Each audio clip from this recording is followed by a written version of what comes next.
Initiating broadcast signal in 10, 9, 8, 7, 6, 5, 4, 3, 2, 1.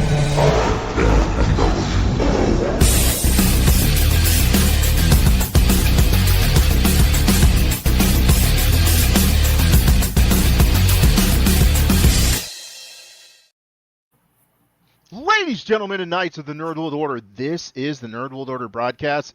I am the man that you call Dukes, and to my right, it's all about the... Booyah, what's up? It's your boy Joe, baby. And to my other right, weighing in at 178 adamantium field pounds, Alfonso X-Man Flores. Oh, my stars and garters. And to my other right, from Texas, Lorian Eric from Laguna Studios. Welcome aboard. How's it going, guys? Glad to be here finally. Yeah. Thank you guys so much for taking your time. I know it's a little bit late out there in Texas, so thank you both very much for, coming on. So today what we're going to be discussing is Laguna Studios has a really awesome project. I know Alfonso has been excited about it since the first day that he saw it. He's been telling us about it, and he's been really wanting to get Laguna Studios on board so that we could share with everyone else, all of you, the exciting project that you guys have lined up. So, we'll run through this. We'll talk to everyone about exactly what that project looks like, how they can get a hold of everything from Laguna Studios and go from there. So before we get into the project, well, Alfonso, do me a favor in your words, because I know you're like the biggest fan of this project. Tell me what this project is to you. It is to me a way to do a little bit of cosplay without having to shave my beard or lose 100 pounds. You know what I mean? I love like their jackets are just, the print is so nice. What happened was I met a guy at WonderCon 2 years ago. He goes by OC Steve. And OC Steve had this cool jacket on his Instagram. I'm like, dude, where'd you get that? And all of a sudden, next thing you know, he's posting Laguna. And I'm like, Laguna's right down the street because I'm in Huntington, but it's not that Laguna. Asked him about it, and he's like, oh, yeah, he sent me a link to them. And so I started some communication. I go, let's do some cross promotion. I've got almost 10,000 people on my Uncanny X memes. We have 30,000 people on Nerd World Order. So with that, they're like, hey, yeah, we love to work with people. So I was like, we got to get you on the podcast. We can talk about this because the way they have this thing set up and the way it grows, it's like a snowball effect. It is amazing. And I can't wait for them to share that. Awesome. So, Lori and Eric, I do want the Nerd World Order to get to know the both of you a little bit better. So I just have some basic questions for you so that, obviously we're going to get to know Laguna Studios and get to know the product, but I want them to get to know the two of you first. So just starting with the basics, why don't you just start off by just telling us a little bit about the two of you and how Laguna Studios came into being? Well, Laguna Studios officially started with Lori doing her own studio before. Right. So, it's hard to explain briefly, but I'll see what I can do. I started as a comic book inker. Nice. And I was hired by Unlikely Hero Studios. I ended up from there co-owning Unlikely Hero Studios, publishing books with them, running Kickstarters. And then pivot to today.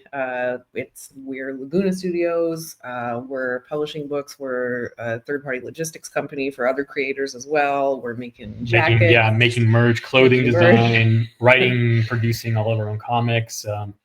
I might be doing keep it, on the DL. Don't tell anybody, guys. There might be shoes in the future as well. I'm test running them, so we're seeing how they hold up. Yeah, so nice. We're lots. We got our fingers in all the pies. So Eric, are you out there like every day jogging in your own shoes? No, jogging is I don't believe in jogging. I just wear them everywhere I go to work, and since I have a very demanding job, I walk a lot at work, so I probably put at least like so many miles on those. We're packing a lot of books and comics. Yeah, we're sending out a lot. So yeah, I'm just running the pretty much research and development on it to see how these shoes hold up. Okay. Because I would like Awesome. that's part of like what we do at Laguna is like I don't want to send out anything junk quality. So it's like everything I get it months before, so I wash it and wash it and wash it to make sure colors don't fade and see if all the printing lines up perfectly and stuff like Everything that. we make, we get prototypes, we get samples. There's a lot of failed merch ideas too that just didn't make the just make it because I just didn't like the way the seams lined up or just felt cheap to me. I couldn't justify charging anyone for that stuff. Nice. Yeah, Now, do you do that thing where you're trying not to crease the shoe when you walk? Oh no, I'm just like sitting there like frolicking, creasing it, jumping, you know, doing everything I can to ruin those shoes as fast as I can. Nice. R&D. That's awesome. Yeah, so you know, here I go getting off subject, but I know when it comes to, you know, creating a clothing line or anything like that, it's just really important not only to have a good product, but also make sure that you have a good manufacturer. You know, so I think it's really cool to hear that you guys are taking the time to test the product before it goes into market, because a lot of times you'll have folks who go to market with a product and it just doesn't look good in the finals and they never took the time to know that it's good. So yeah, it's pretty awesome. There's like I said, a lot of pulled designs too that like came in and I just did not like the way the ink lined up. So I scrapped the character and went straight back to drawing board. Yeah, there's a lot of, I feel like there's a lot of companies that do merch like this too that just kind of pump it out without regard to quality. Like just in talking with other nerds and friends, like, you know, paying $75 for a hoodie or a jacket, you expect it to be high quality. And a lot of these companies are releasing like really thin, crappy things that are just, yeah. That's good because I feel like what's lost in, especially with like the market of selling things, is the mass quantity is of like the quality of it. And I do believe like if the quality is good, it's worth the price. And to your point, I think the quality is not there, and it's just the prices for everything to buy is just so expensive now. Yeah, it's crazy. Yeah, exactly. Like we have a prototype for every character we did. I have a prototype, so there's like just a collection of hoodies in my size that of characters I would never actually wear. I wouldn't buy them myself because they're not my favorite character. But I'm just have to make sure everything lines up. Because if the Badger does not line up properly, that's a problem. Okay, like Biclops needs to be like exactly right when it lines up with his belt. So you know, you can't have Kinetic Gambler all over the place with the card suits and stuff. Yeah, absolutely, totally agree. So I do want the Nerdwood Order to get to know a little bit more about the two of you. So just starting with some of the basics, what got you interested in nerd culture? For me, it was probably my dad. My dad was super into Isaac Asimov, Star Wars, all of that stuff. So he got me into it, comic books. I mean, I started with all that stuff when I was probably like 6. So I think it was probably when X-Men premiered the animated series. Okay. That was like right in my developmental time, right when I started remembering, you know, I was like, oh, 9 or 10, and I started making those memories. But yeah, that kind of opened it up. And then from the animated series, it took me into buying the animated series comic book, the adaptation, of course, because it's like, oh, I know what happens. So, and then I upgraded to Uncanny X-Men during the run that Jim Lee was doing before Joe Mad took over. And then once Joe Mad hit in Age of Apocalypse was when I was in for life. So as soon as Age of Apocalypse hit, I was done. And that was a good Jim Lee run. I believe Alan stopped collecting at that time. I told him he's it was such good art. Every panel was great. It was awesome. That run. I love Jim Lee. I just feel like for me, the reason I dropped off at that time, it was the age of overproduction. And so it was just really difficult for me to keep up with everything.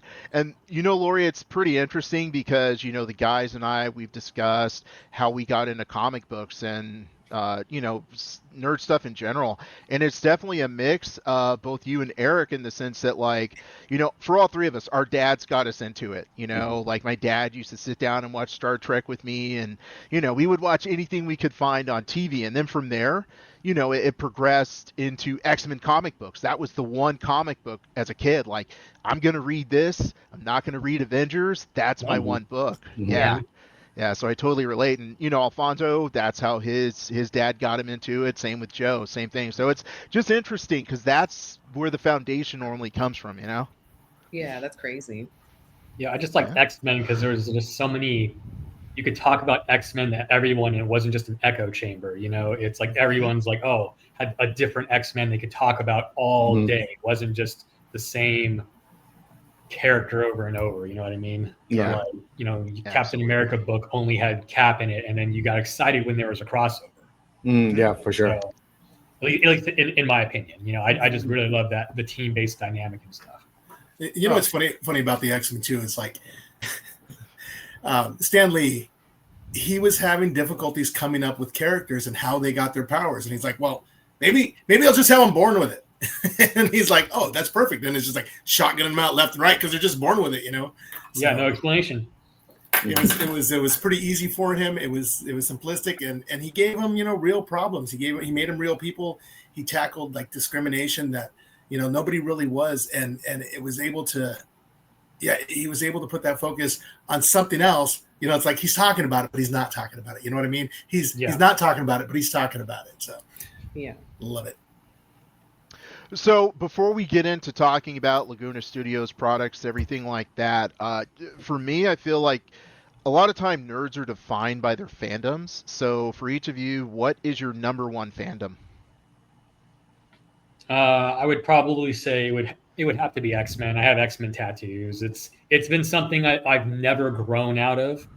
Yeah. Like, I've you grow out of some Pokemon and stuff like that. It's like, it's still cool, but it's not still your thing. And that's kind of just been cool all my life. I've never been ashamed of liking X-Men. Yeah. So yeah, that's fair. Same. X-Men is a big one. Star Wars is a big one. I mean, we have so many Star Wars Legos in here. Yeah, you yeah. See right now. So many. But yeah, I would say that. Yeah. I mean, horror fandoms too. I don't know if that counts, but oh yeah, absolutely. Oh yeah, well, for sure. It's a fandom. Yeah, it's hard. To pick.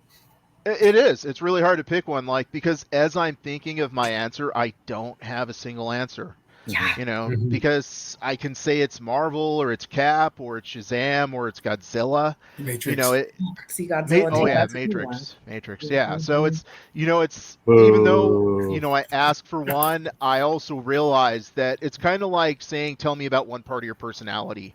There's so many different fandoms that make up different aspects of who you are. So it's pretty interesting. I feel like nobody just picks one fandom and only likes that one. Yeah. Right. Totally agree. Then you get into that real creepy side of Reddit and stuff, where it gets real weird. Yeah. It's so easy for one to roll right into the other because you find so many things that are just like they just meld. And like Star Wars, of course, that's just ingrained into everybody here because I mean that's what we grew up with. We found the X-Men on our own. There's just so much and there's so many different facets in order to get involved with it, and it's just ever evolving, But there's always the one you fall back on. Absolutely. So I really want to get into understanding, the motivations behind making the hoodies.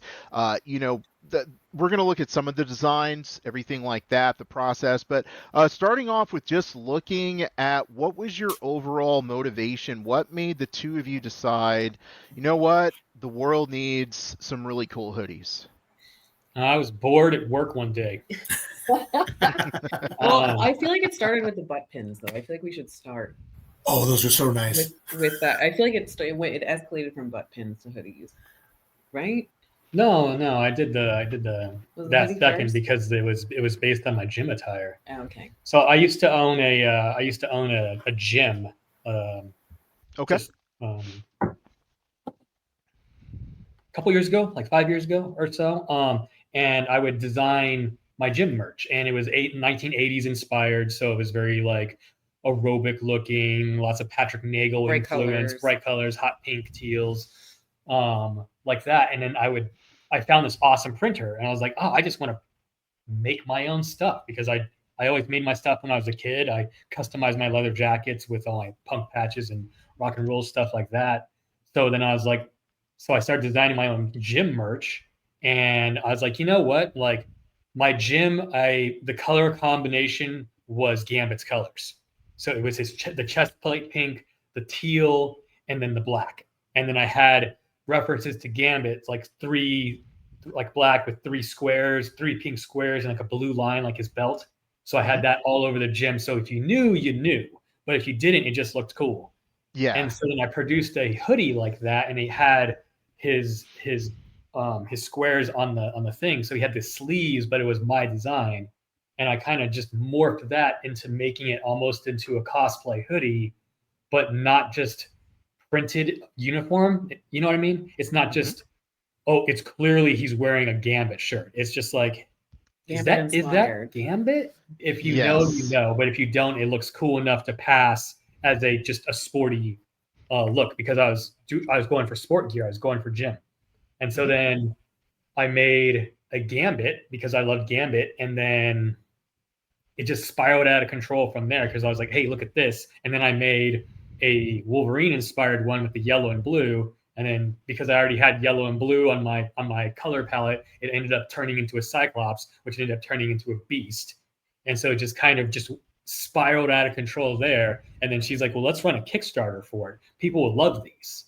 Yeah. I was like, oh, okay, sure. I was like, sure. I'll make the whole X-Men 97 because it was coming out. We're like, yeah, why not? You know, I love X-Men. This is my love letter to X-Men. I don't, whatever. What could it do? You know, I'm having fun at work doing these, killing time. And so then we launched the hoodies with the cast of the X-Men series. So the original team, the X-Men Blue plus Storm and Jean, right? So all those characters, all the launch characters.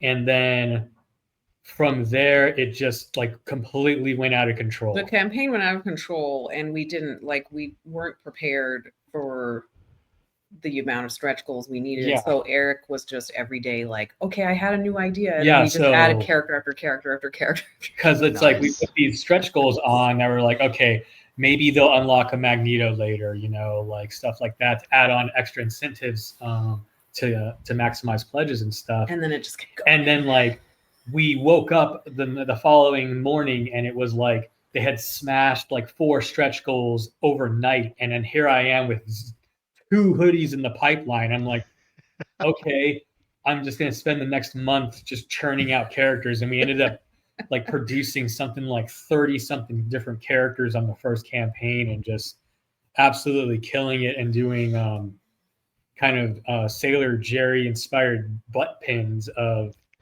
the characters too, because I thought at the time it was when the Rogue butt was going around. It's like whose butt's the best, and it's like obviously it's Rogue because of the animated series. We're doing a nod to the animated series, right? And I was like, I don't want to be sexist here, so I'm going to make a Gambit butt pin that's just as juicy.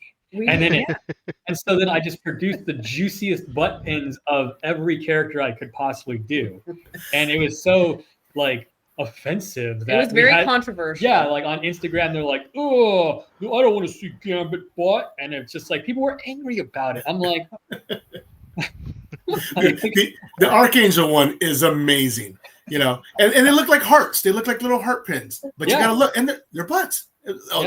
They're amazing. Yeah, people were mad. They were like, male butts don't look like heart. They're heart. I was like, if you do enough, if you do enough hip thrusts and squats, bro, your butt will look like that. They must work out. Yeah, that's what the Danger Room does, right there. Yeah, exactly. So yeah, that was how that one it just started because we were bored, and she said my designs were cool, and so I just kind of ran with it, and then everyone just jumped on it, and then Kickstarter gave it like Project We Love and featured it, and then we kind of rode the wave of the X-Men hype on 97, and then we ran ads, and it just the algorithm hit for us. And then we did another 2 campaigns after that. Yeah.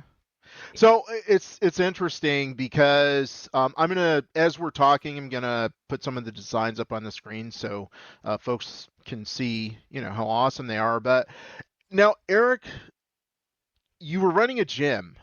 What's your artistic background? Because these designs are just so cool. I'm a college dropout. I barely graduated high school. But he's been an artist since. But that is because I spent all of my time in school not paying attention and just drawing. Okay. And I would just draw Andy Kubert covers. I would draw Jim Lee covers. When the X-Men Alert game came out, I traced the entire board game cover by putting 3 pieces of paper together. And this is the stuff I did instead of paying attention in class. And I guess I just really enjoy kind of like geometric design and simplifying complex characters into recognizable but unrecognizable stuff. So of course, some of them are obvious. There's just not much I can do else besides making it obvious. But some of the other ones that I'm really proud of are like the classic Rogue one, which is literally just 3 placed diagonal stripes, and it was one of the highest selling jackets. And I was just like, this is so simple, it's a risk. And then everyone just got the idea, and it's kind of cool, just like kind of diving into the there's the butt pin. See, it's like 2 blueberries pushed together. That's awesome. Yeah, but there's characters of like all those, and there's a Spider-Man line as well. But yeah, he's been back to you in your art. Oh, sorry. Yeah. He got derailed. But yeah, he's been into art for a very long time. Yeah, I've been doing art just off and on, and I bounce between mediums. So I sculpt, I paint, we paint miniatures over here, wherever it is. That case is full of like painted D&D miniatures that me and her did. But professionally, I only started like actually like pursuing and selling my stuff since Lori's been here at Laguna and stuff like that. So a little over 4 years professionally pushing it and actually making a living off of it. Man, that's actually pretty awesome because, as we're talking, I'm actually clicking through the designs. Nightcrawler is my favorite character. And the thing that I love about the Nightcrawler design is that, to your point, if you know Nightcrawler, you look at it and you're like, dude, that's cool. But you could also walk down the street past John Q. Public and he's going to say that's really cool. Yep. Not knowing that it's Nightcrawler. So it's so versatile, and I feel like that's the way it is for all the designs. I mean, obviously I would say Deadpool. People are going to say, oh, Deadpool, right? The Deadpool actually has like a taco sticking out of the pocket. So I had awesome. I had a lot of fun with Deadpool. On the hoodie, he didn't show up on the track jacket yet. But on the hoodie one, in one pocket is just a bunch of bullets pulling out of the pouring out printed, and the other one is tacos. Nice. So, that is so on the awesome. inside of the hood is a love letter from Wolverine too that wasn't advertised at all. So you actually have to own a Deadpool hoodie to actually see the art in it. And a lot of my stuff has Easter eggs like that in there that were not advertised on the campaign. Nice. That's cool. So you have to kind of, if you turn out the pockets in some, you're gonna find kind of Easter eggs and hidden stuff, pocket liners, and the Fantastic Four jacket has flames on the inside of one and rocks on the inside of the other. Nice. And it's just, you just have to look for stuff that's not there when you see it, and then it's just kind of like a little surprise, and we don't tell anyone, and it's cool getting messages of like, oh, I found whatever it was and like tucked away in the hood or in the seam of the thing or hidden in the cuff. If you roll up the cuff, there could be something printed on the cuff. You never know. Wow. And we'll never tell you. That's pretty cool. They sent a Cable hoodie for Nate, because Nate's of course named after Cable Nathaniel. And it has, I probably said a few times on the podcast, but he has the glowing eye on the inside of the hoodie. So when you put it on, it's pretty sweet. Yeah, so you can't even see it when it's down, or you can't Mhm. see when it's up. So you Right. can only see it if you own it, and then you see Cable's eye. Like if you got a Magneto hoodie, you see that Magneto's glowing blue eyes. Nice. In the Nightcrawler, you just see the yellow and the blue patch Oh, And that's that so tail, cool. that tail is just chef's kiss. in the hood. Yeah. So, but yeah, it's just kind of fun, just adding those little nods to it, and then also being skillful to be able to avoid copyrights. The names are great. So, and it's like as long as you keep it geometric and like design and like cleverly designed, like Marvel is so cool they don't care, and it's Yeah. like they don't care so much that you can just print out X-Men art and sell it, which is something we never wanted to do. You know, if you go to Etsy, you can find bootleg Marvel art all over the place, selling all the time. Mhm. Yeah, but and- we wanted it inspired. Yeah, I wanted to be, you know, like just making people question it.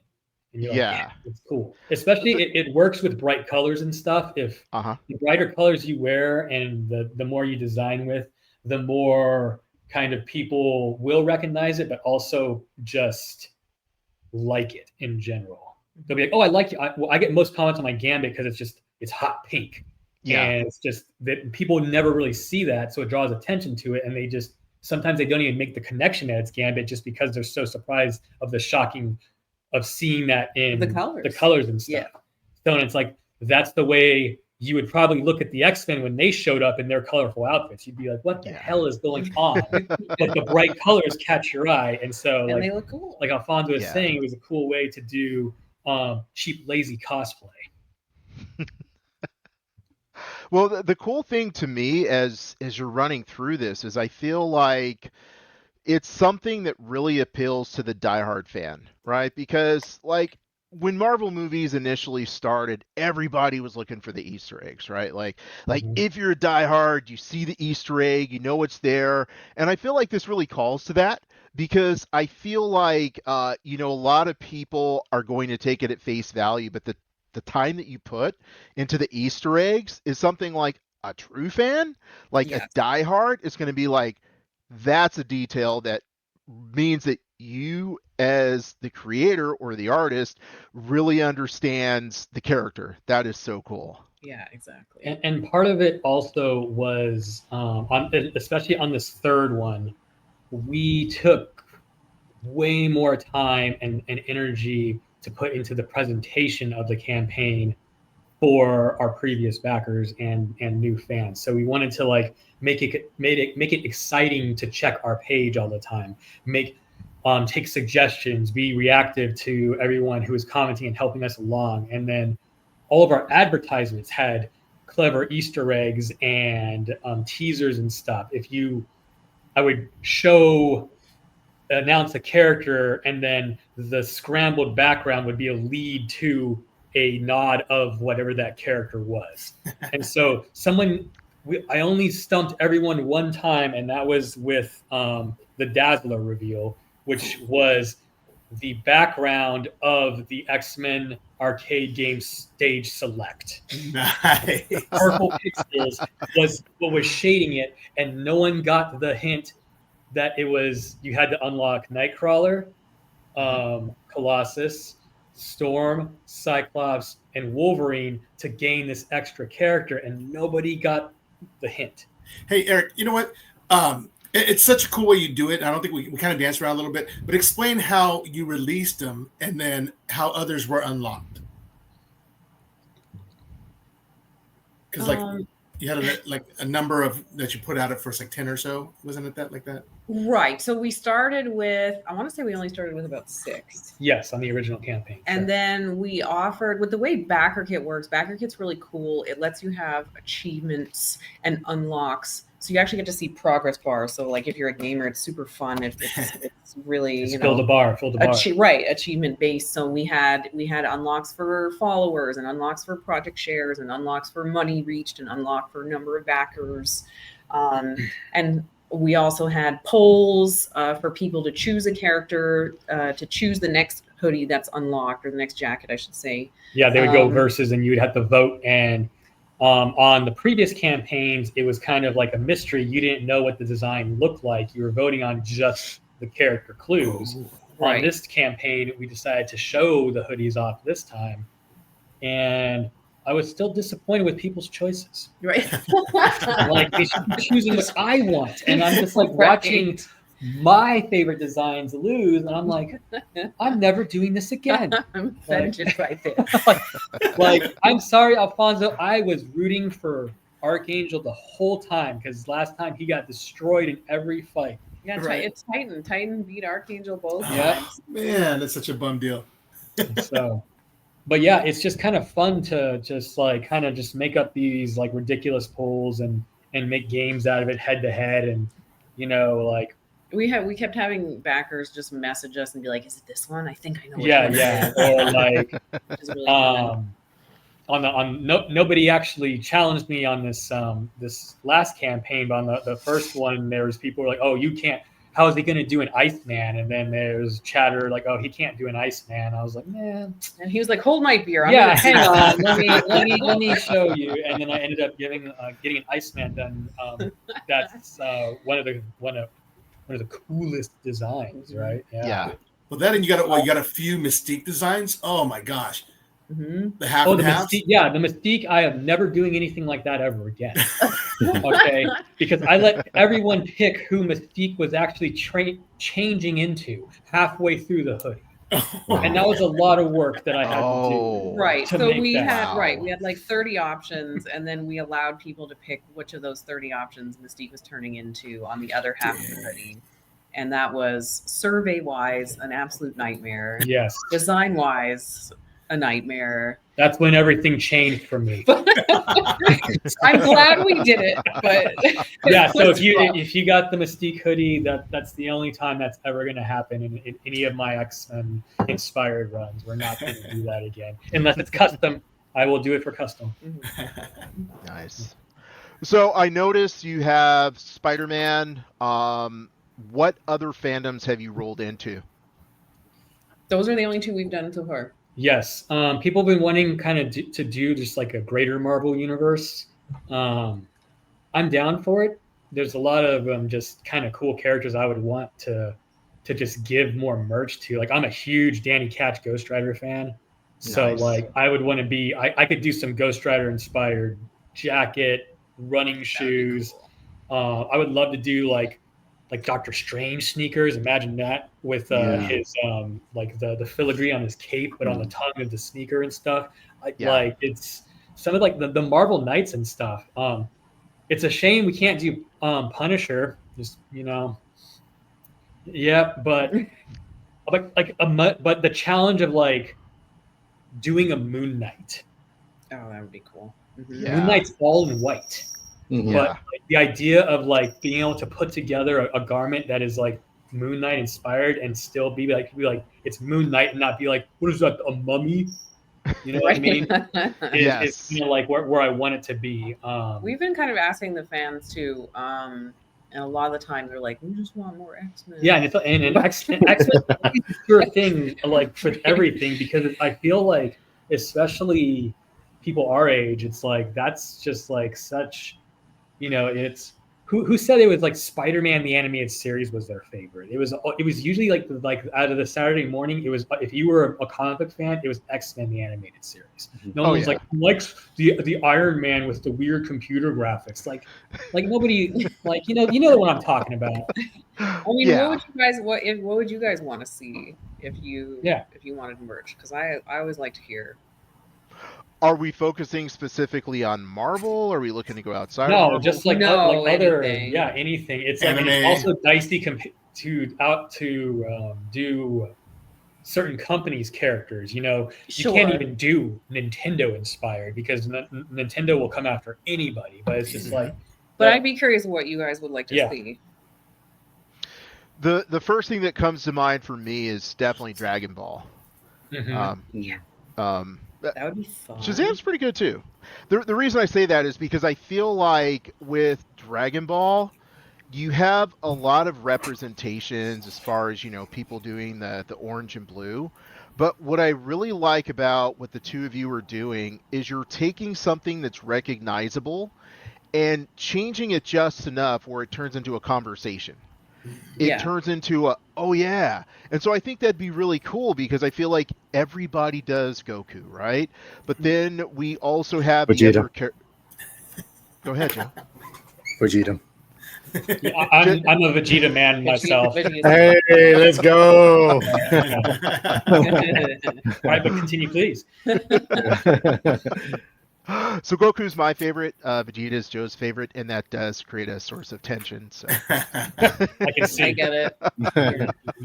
but there's just so many additional characters that get overlooked that like for instance Piccolo, right? Yes. Piccolo is one of those characters that I would imagine when you attach him to a hoodie, he has so much color that it's going to be like, yeah, there's a really good palette here. People are going to recognize this. Or I think like Broly's very similar, right? Yeah. Because he's not your typical Super Saiyan. His color scheme, as far as his hair and everything, is a little bit different. Yellowy greenish tint to it. I love that color. Yeah, exactly. So that's the first thing that comes to mind. And the reason that stands out so much for me is because you're not doing those typical ideas, because we've all seen Goku, even though I love Goku, but I also love Piccolo. So I feel like there's so much there that the two of you could do to really make people excited about the designs. I'd also say, I mean, One Piece would be a good one to get involved in, because One Piece, there's so many characters and so many different designs. And I mean, you could run a campaign like an X-Men and you'd be able to still have so many to do.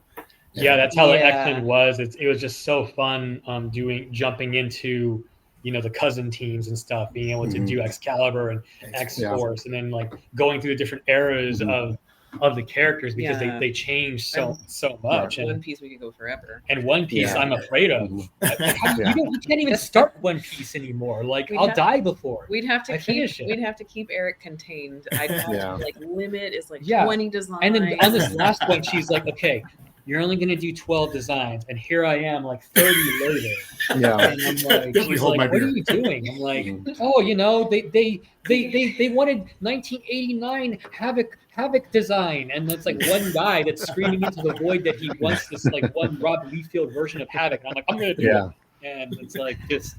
But he's like so cute. He gets so into it, and then I can't be like, no. Like I'm not gonna say no. But what all it does is, what we're gonna do is, now that after all of our backers get their track jackets first, we're going to release them on our website. So if you missed out, you're gonna be able to get the track jackets, and then we're going to do about bi-weekly drops of new characters and designs directly through our website. Yeah, we have some in the bank. And we're probably going to be running polls and stuff that you can vote on, and just kind of decide, without running a Kickstarter, kind of who you'd want. And then just kind of open up the fandoms and stuff for every suggestion on just to give me something fresh to chew on. I love challenges and stuff. I got a few, like, so Bishop is one of my favorites.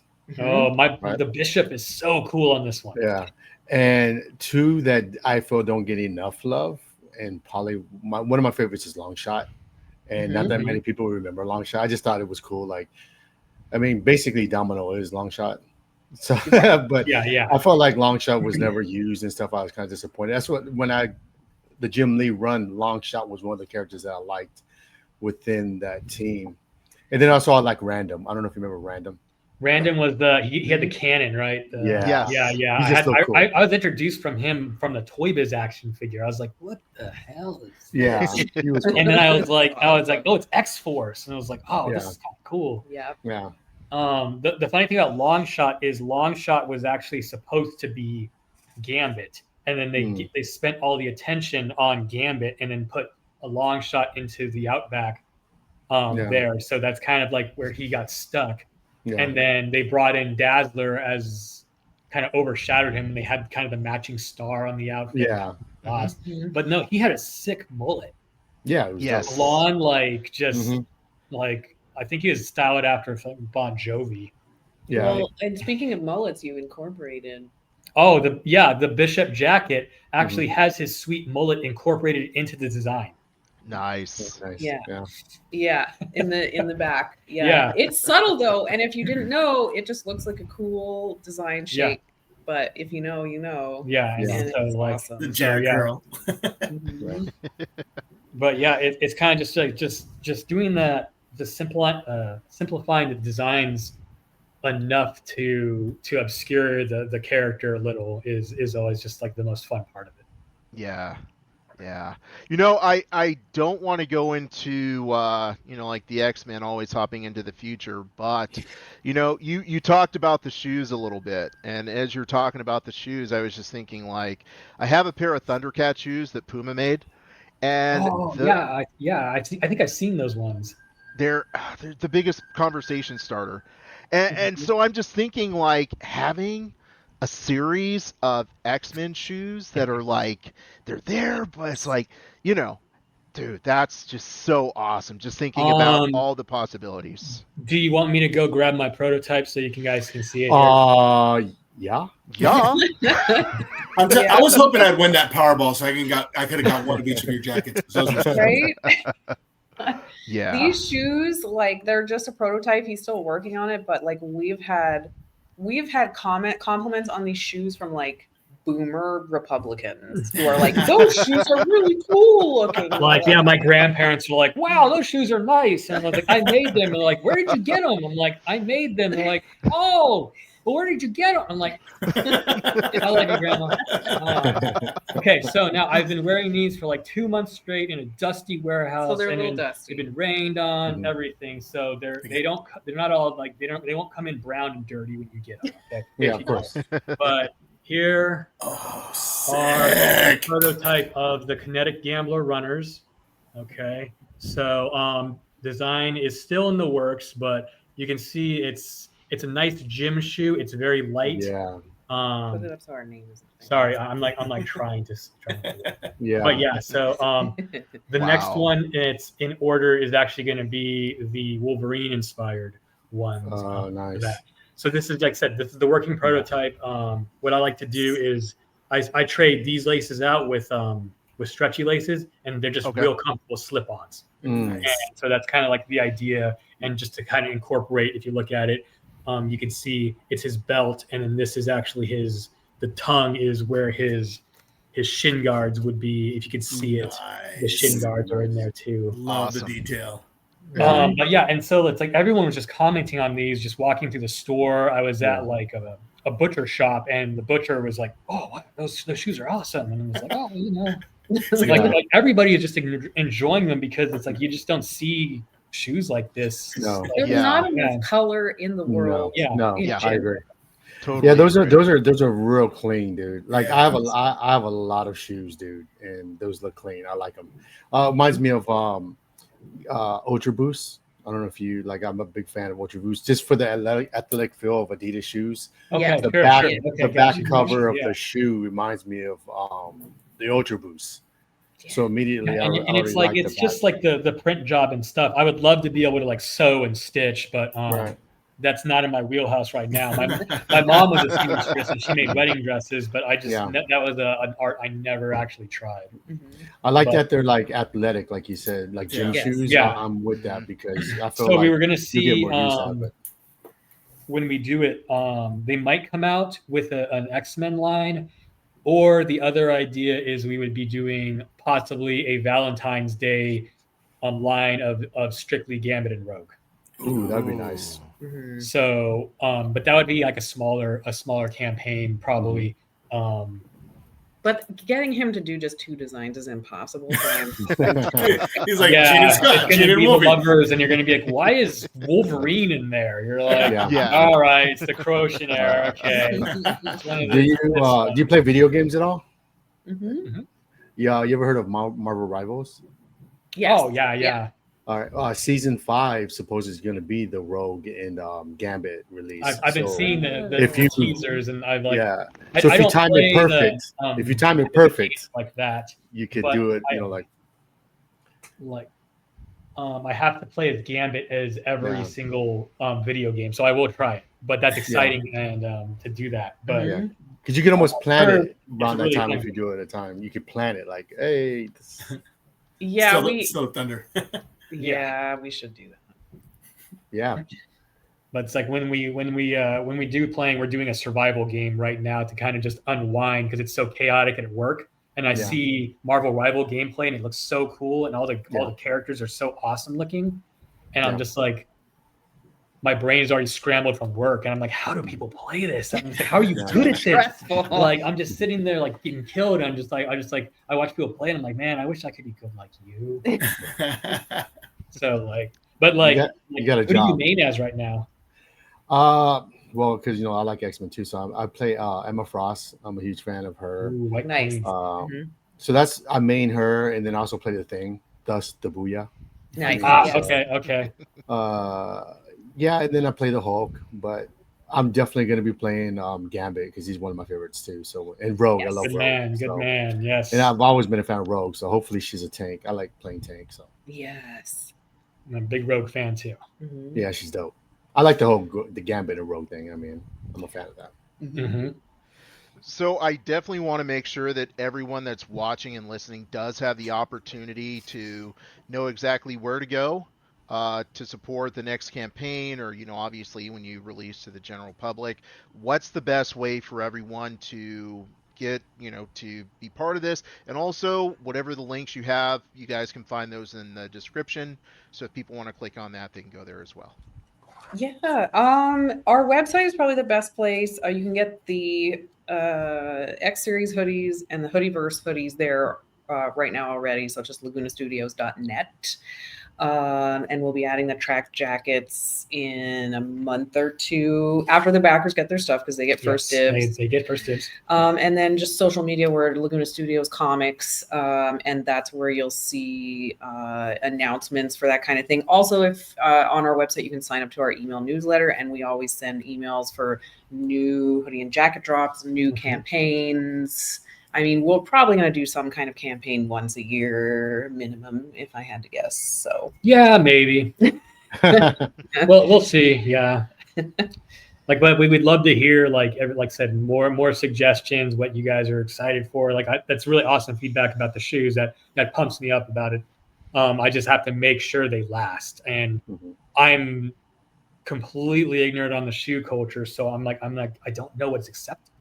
Yeah. So it's kind of a lot of R&D, yeah, we're doing and some we're going research, to be asking thinking some a questions. lot about that, and kind of like hitting up our sneakerhead friends and seeing, what's the best way to do this and make sure people are getting what they expect and what they're paying for. Yes. Like it needs to be a good price, and it cannot be overpriced, but it just also good quality, real good quality and design and stuff.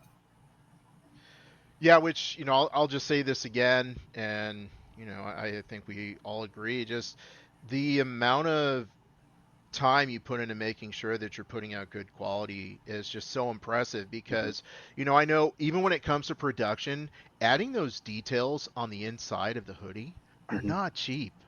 It takes a lot of time, and I know that having sort of on the side, I deal with a lot of different clothing manufacturers, stuff like that, and I just know that taking the time to do that really shows how much the two of you really care about your work, and so that's just impressive, and I'm just so impressed by that, and then on top of that, the artistry that you're putting into every hoodie, and as you guys were talking, I've got a whole line of metal butts and Banff butts and sparkle butts. I'm looking at them all, and I'm like, at first I'm like, huh? Then I'm like, oh, there's the those Psylocke. Yes, they're so cool. They're and so Joe, cool. Joe will send you a White Queen glitter sticker too. So I have an Emma Frost butt for you. Yeah. Nice. Hey, as a bootyologist, I love that. So overall, I would say I really appreciate you guys coming on, and it's always our goal to support. When people are coming out with great ideas, you guys are doing such a phenomenal job. I really appreciate you guys coming on here today.